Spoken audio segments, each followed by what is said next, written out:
ನಾವು ನಮ್ಮ ಮನಸ್ಸನ್ನು ಹತೋಟಿಯಲ್ಲಿಡುವುದು ಹೇಗೆ? ಮನಸ್ಸನ್ನು ಹತೋಟಿಯಲ್ಲಿಡುವುದು ತುಂಬಾ ಕಷ್ಟ. ಇದಕ್ಕೆ ಮನೋನಿಗ್ರಹವೆಂದು ಹೇಳುತ್ತಾರೆ. ಮನಸ್ಸಿನ ವೇಗವನ್ನು ಅಳತೆ ಮಾಡಲು ಸಾಧ್ಯವಿಲ್ಲ. ನಾವು ಎಲ್ಲೋ ಕುಳಿತಿರುತ್ತೇವೆ, ಮನಸ್ಸು ಇನ್ನೆಲ್ಲಿಯೋ ಹೋಗಿರುತ್ತದೆ. ಮನಸ್ಸನ್ನು ನಿಗ್ರಹ ಮಾಡಿಕೊಳ್ಳಲು ಸಾಧು ಸಂತರು, ಸನ್ಯಾಸಿಗಳು ಸಹ ಸೋತು ಹೋಗಿದ್ದಾರೆ. ದಾಸರು ತಮ್ಮ ಒಂದು ಕೀರ್ತನೆಯಲ್ಲಿ ಮನಸ್ಸು ನಿಲ್ಲಿಸುವುದು ತುಂಬಾ ಕಷ್ಟವೆಂದು ಹೇಳಿದ್ದಾರೆ.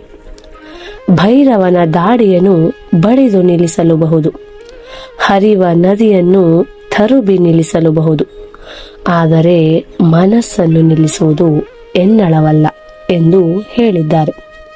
ಈ ಮನಸ್ಸು ಎಂಬುದು ಮಂಗನಿದ್ದಂತೆ, ಬಹಳ ವಿವೇಚನೆಯಿಂದ ನಿಯಂತ್ರಣದಲ್ಲಿಡಬೇಕಾಗುತ್ತದೆ. ಹೇಳುತ್ತಿರುವುದನ್ನು ಮನಸ್ಸು ಕೊಟ್ಟು ಕೇಳಬೇಕು. ಅಭ್ಯಾಸ ಮಾಡುತ್ತಿರುವಾಗ ವಿಷಯದ ಕಡೆಗೆ ಮನಸ್ಸಿಟ್ಟು ಓದಬೇಕು ಎಂದು ಹೇಳುತ್ತಿದ್ದರು ಹಿರಿಯರು. ನಾವು ಪಾಠವನ್ನು ಕೇಳುತ್ತಿರುತ್ತೇವೆ, ಆದರೆ ಮನಸ್ಸು ಎಲ್ಲಿಯೂ ಹೋಗಿರುತ್ತದೆ. ನಾವು ಯಾವುದೇ ಕೆಲಸ ಮಾಡುತ್ತಿರುವಾಗ ಮನಸ್ಸಿಟ್ಟು ಕಾರ್ಯ ಮಾಡಬೇಕು. ಆವಾಗ ಯಶಸ್ಸು ಸಿಗುವುದು ಖಂಡಿತ. ಈ ಮನಸ್ಸು ಚಂಚಲವೇ. ಈ ಮನಸ್ಸು ಏನೇನು ಮಾಡಲಿಕ್ಕೆ ಹಚ್ಚುತ್ತದೆ. ಆದರೆ ಆ ಮನಸ್ಸಿನಂತೆ ಎಂದು ಕೇಳಬಾರದು. ಮನಸ್ಸು ಮಾಡಲು ಹಚ್ಚುವುದು ಕೆಟ್ಟ ಕೆಲಸಗಳನ್ನು, ಆದರೆ ಅಂಥ ಕೃತ್ಯಗಳಿಗೆ ಎಂದು ಎದೆಗೂಡಬಾರದು. ಈ ಮನಸ್ಸು ಕಾಡುವುದು ಯಾರನ್ನೂ ಬಿಟ್ಟಿಲ್ಲ. ಯೋಗಿಗಳು, ಶರಣರು, ಸತ್ಪುರುಷರು ಮನೋನಿಗ್ರಹಕ್ಕೆ ತಿಣಕಾಡಿದವರೇ. ಬಸವಣ್ಣನವರು ಮನಸ್ಸಿನ ಹೊಯ್ದಾಟವನ್ನು ತಮ್ಮ ಒಂದು ವಚನದಲ್ಲಿ ಮಾರ್ಮಿಕವಾಗಿ ಬಣ್ಣಿಸಿದ್ದಾರೆ. ಕೊಂಬೆಯ ಮೇಲಣ ಮರ್ಕಟದಂತೆ ಲಂಘಿಸುವುದೆನ್ನ ಮನವು, ನಿಂದಲ್ಲ ನೀಳಲಿದೆಯದೆನ್ನ ಮನವು, ಹೊಂದಲಿಯದೆನ್ನ ಮನವು, ಕೂಡಲ ಸಂಗಮ ದೇವ ಎಂದು. ಇಲ್ಲಿ ಬಸವಣ್ಣನವರು ಮನಸ್ಸಿನ ಚಂಚಲತೆಯನ್ನು ಮರ್ಕಟಕ್ಕೆ ಹೋಲಿಸಿದ್ದಾರೆ.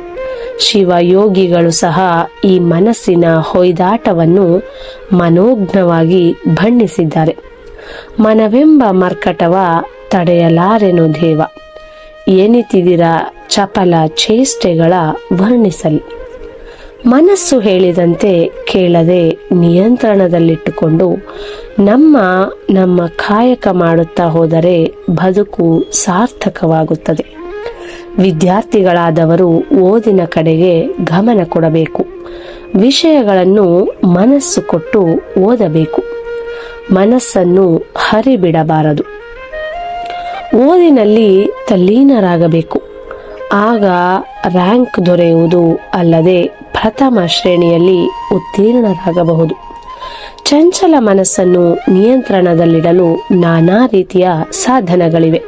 ಸಜ್ಜನರ ಸಂಗ ಮಾಡಬೇಕು, ಸಂಗೀತ ಕೇಳಬೇಕು, ಒಳ್ಳೆಯ ಸಾಹಿತ್ಯವನ್ನು ಓದಬೇಕು. ಹೀಗೆ ಇಂಥ ಹಲವಾರು ಸಾಧನೆಗಳಿಂದ ನಾವು ಮನಸ್ಸನ್ನು ಅಂಕಿತದಲ್ಲಿಟ್ಟುಕೊಂಡು ಜೀವನ ವಿಕಾಸ ಮಾಡಿಕೊಳ್ಳುವುದು ಹಿತವಲ್ಲವೇ? ಧನ್ಯವಾದಗಳು.